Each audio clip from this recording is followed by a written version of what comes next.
It's been an interesting week in Golden State. Uh, So, yeah, you had the loss at Phoenix 99-98 on Thursday. Then you turn around and host Phoenix on Saturday. You get the 3-point win. And then last night, huge win. You win by 23 hosting Orlando. But the big story coming out of that was the Draymond Green and Steve Kerr having a little tiff in the third quarter. It was a heated exchange early on in the third quarter. Green left the bench, and while he did come back for the fourth quarter, he didn't return to the game. And Kerr said this post game, we got into it, obviously, and I took the time out just because I thought we lost our focus there a little bit. So we had it out a little bit, and he made his decision to go back to the locker room to cool off, and that's all I'm going to say about it. Everything is private, and I got nothing further to add. Green, post game, he said temper spilled over, and I just thought it was best that I get out of there. I don't think there was a situation where it was going to get better, so it was just best to remove myself. That's it. Uh, Green also continued basketball when he was asked about what caused the argument. That's what we do. We play basketball. It's an emotional game. People lose their emotions sometimes. It happens. It is what it is. We've been at this now for a long time. So sometimes you're with people for a long time. There's a level of comfort and shit happens. We move forward. you want to go So, first, Sam, or you want me to go first on this? uh, yeah. Who wants to dive in? You Go want to go ahead. first? All right. No, go ahead. Honestly, I three things I want to take away from this. Okay, last night Kerr played like a hockey rotation. It was like every 6 minutes he was like putting somebody else new in there, which maybe the long run that doesn't work out so well, especially like in a playoff settings. But honestly, they looked great. The Magic team are a very tall and big team, and Post looked great. Trace Jackson Davis looked great. I mean, Pods was like a plus 30, which he's been getting shit on for like the last like month.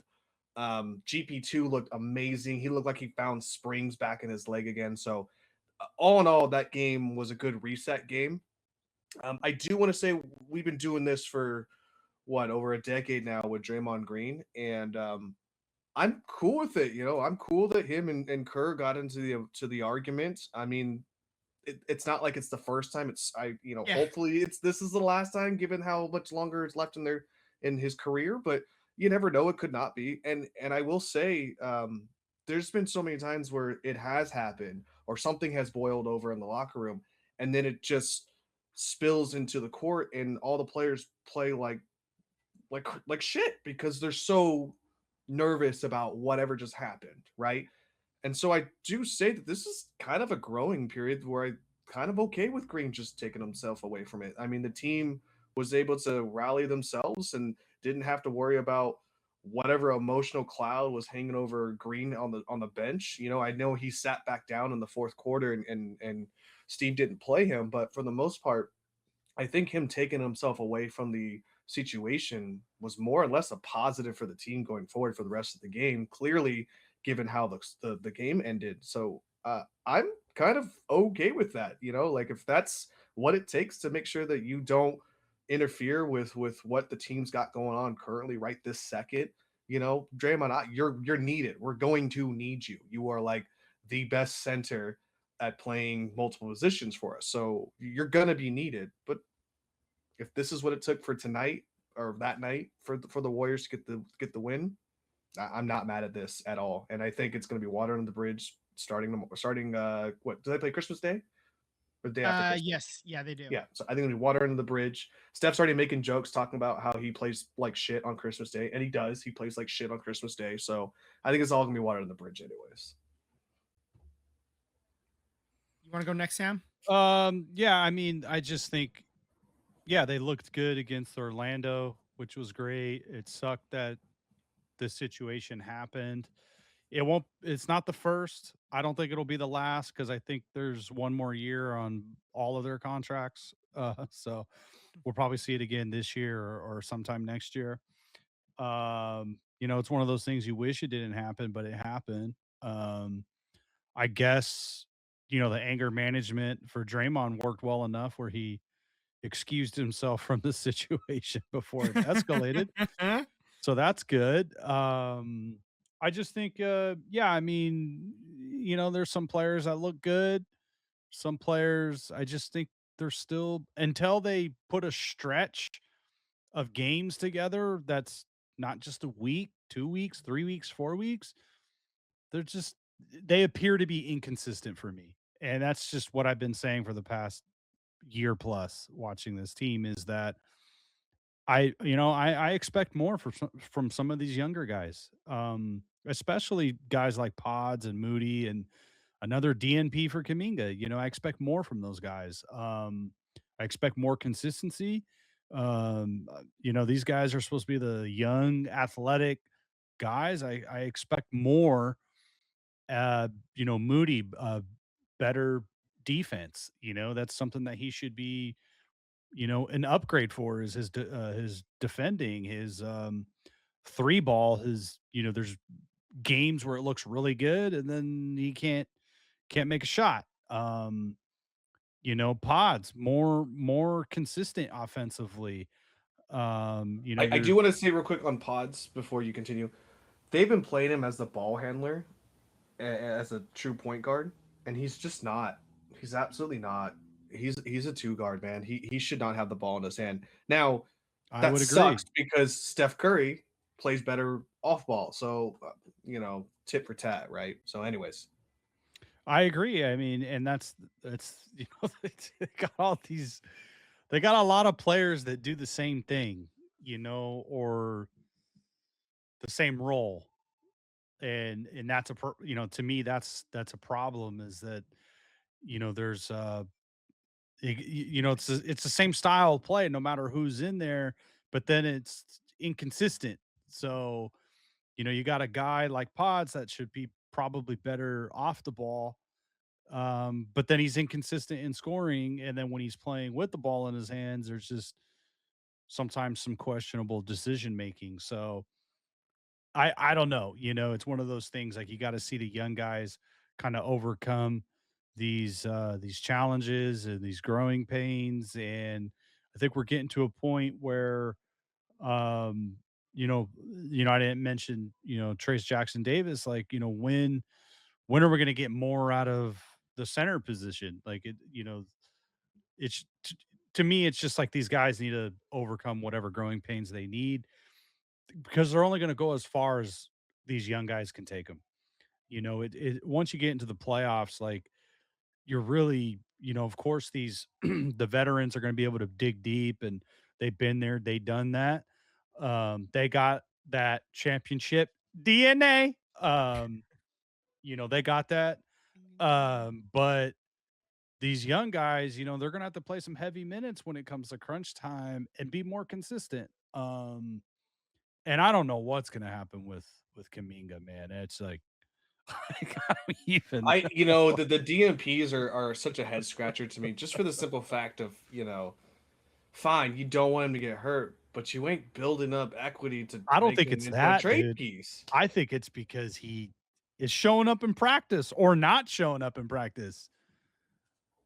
You know what I mean? Like, I think that's what it is. And, it's he, I think Kaminga's not showing up, the attitude, the go get a rebound, the decision making, the initiative to score.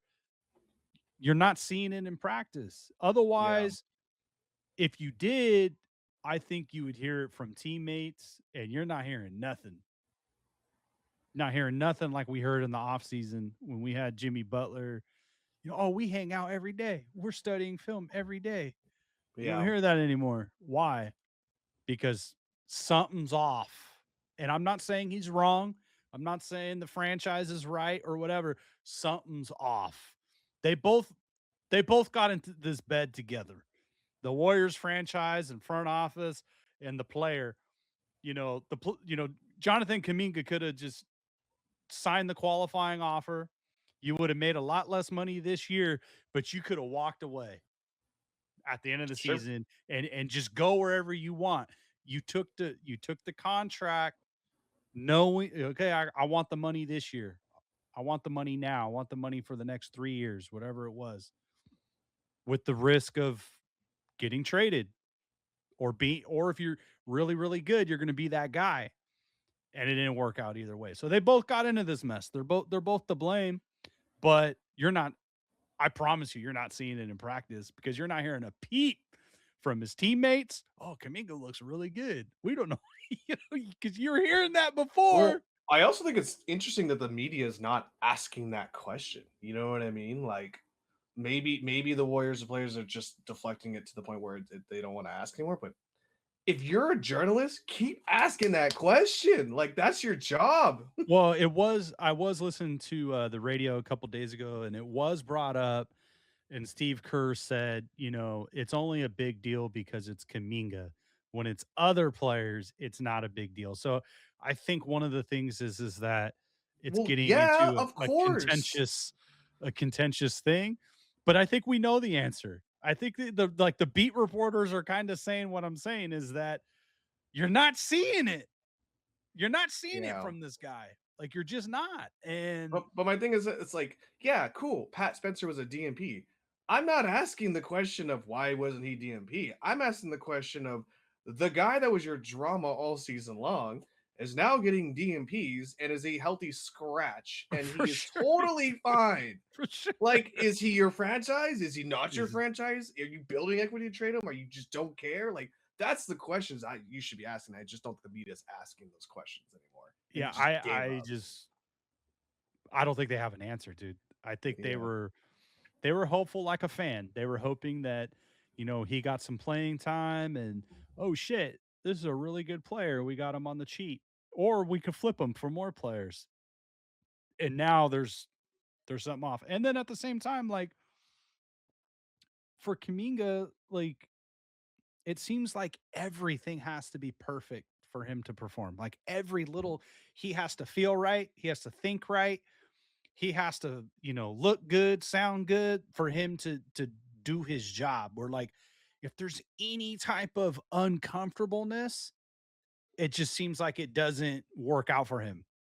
And maybe I'm wrong. It just from when I watch him play the game over the course of a few years now, a few seasons, everything has to be perfect. And again, I say this all the time. I called into radio shows and talked to other people about this.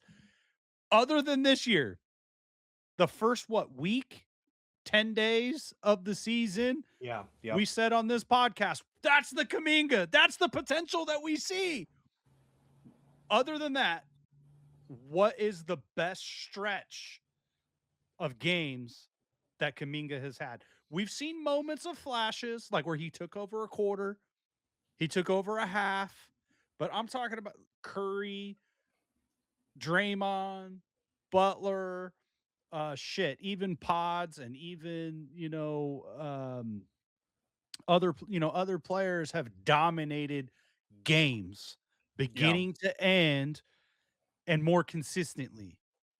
That's why we want more out of Pods, is because we've seen him be a consistent player and do it for 4 quarters and do it for multiple games. And that's why we want more, especially when he at the beginning of the season is comparing himself to Steph Curry. We want more. And Draymond's right. You say that into a microphone, people are going to hold you accountable, whether that's some idiot like Well, me on a podcast or other coaches or teammates or whatever. Is we're going to hold you accountable for that. That's what we expect now, yeah, and right? if And he thinks the Bay Kaminga's Area not. media is tough, man, try playing for an East Coast team. Oh, If you sure. get traded there, man, like you will get viscerated. You know what I mean? So For I sure.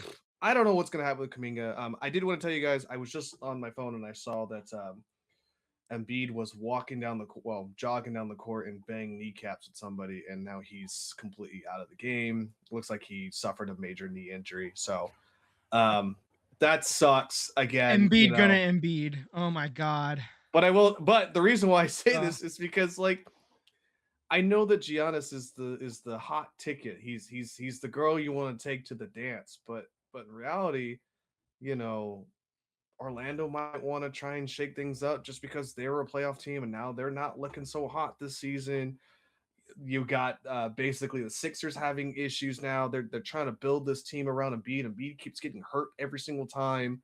There's plenty of other suitors in the league. I mean, even Cleveland looks terrible to what they were last year. So um, maybe you don't get Giannis Antetokounmpo, but maybe you can flip something else out of this scenario. And it just seems like at this point, the honeymoon, whatever, the lipstick on the pig is worn off, all that stuff, whatever phrase you want to say, that Kuminga needs to have a new change of scenery. It's done. It's over. Kaput. Put a fork in it. He needs to go somewhere else. And the problem, I would have loved him here. I just you can't. It's just not going to work. it ain't gonna work. And the other problem is with now what he's, I know there's the deadline with January whatever 15th or whatever. It's the money. How much he's making now, and with the NBA rules, you gotta be close. I forget the exact percentage, but you got to be close in the money. So for me, like I don't know if you can trade Kaminga and get something of value in return to help you this year, unless you're parting with more than Kaminga, another player that's Pods or Moody or whatever, and then draft picks if you want something back now to win now. To me, I feel like one of the better case scenarios is you trade Kaminga and you're trying to get an expiring, where you can get money for next year. But now Kind of like do Chris that. Paul. You do that. That could be a signal that you're kind of waving the white flag for this year. Yeah, and You know? also Kuminga's contract is going to be torn up at the end of this year anyway. So what's the point? If you're Right. getting an expiring contract back, what are we doing here? Yeah. Because he had his deals. It's a 3-year deal, but it Right. was built to be torn up at the end of this year anyway. Right. So I don't it really could be know. traded. It was built to either be traded or torn up at the end of this year. So either way, Yeah. doesn't So matter. I mean, I don't. If you're a team that is like, I'm interested in Kuminga, do you give up anything, or you're just like, I could probably get him for nothing. I could probably just sign him to a deal in the off season, and if he don't play no games, like there's no. Sorry, man, you got to prove it. So you can sign him on a prove it deal, So I don't know. I mean, good luck, Mike Dunleavy. Yeah, he did come out and say that don't expect a Jimmy Butler style of player coming back in this trade, but anything can happen. I wouldn't rule out. I know this seems crazy, and you can put me to the cross, whatever, but I wouldn't rule out a 3-team trade where Kaminga and Draymond Green get moved, just because you got to move money to get somebody else. You know what I mean? And I know that seems crazy given the dynamic duo of Draymond Green and Steph Curry, but I also think if you're going to move $40 million and another $30 million, $70 million off the book, that seems pretty enticing if it were me. If that happened, you like Curry gave the approval. Yes. Yeah. I agree. You know what I mean? And there's also talks that they might trade back for Klay Thompson, which, by the way, my wife got me this awesome shirt. I just want to showcase with you guys. It's the Nice. Rocco Fishing Club. Nice. But yeah, there's a talk that he could even come back. So, this Warrior team is so inconsistent in mid. If I'm gonna be mid and watch this, goodbye, I'd rather they all go out at the same time. At least, you get the core. Yeah. If I'm going to watch this, I'd rather see them, all three and Steve Kerr off together in the sunset. Right. Yeah. So that to me, it's like set them adrift on the iceberg with together. Andy. Yeah. Of course, I would love to win an NBA championship, and then they all retire, and then we begin the process all over again. But I don't know. I don't think that's going to happen. Nobody But gets I to would rather run away. watch Nobody the gets to. story of them together. Yeah. Yeah. I mean, Nobody even the gets Bulls. to go out like John Elway. I would That love does not to. happen. I would love. All right, Kuminga, you're going to Dallas. Just give Clay, whatever. But To even make Well, even the the money's probably pretty close. The even the money's probably Bulls pretty close. even the Bulls didn't get the send off with the trio like they wanted, right? So right. So if that was an option, yeah, I'm going to take that option because I think it's just better for me as a greedy fan to watch rather Problem is than Nico Harrison's dumbass isn't there anymore to accept such a silly we probably could have situation. traded Kuminga, got Clay, and a first round draft pick. Oh, right? Shit.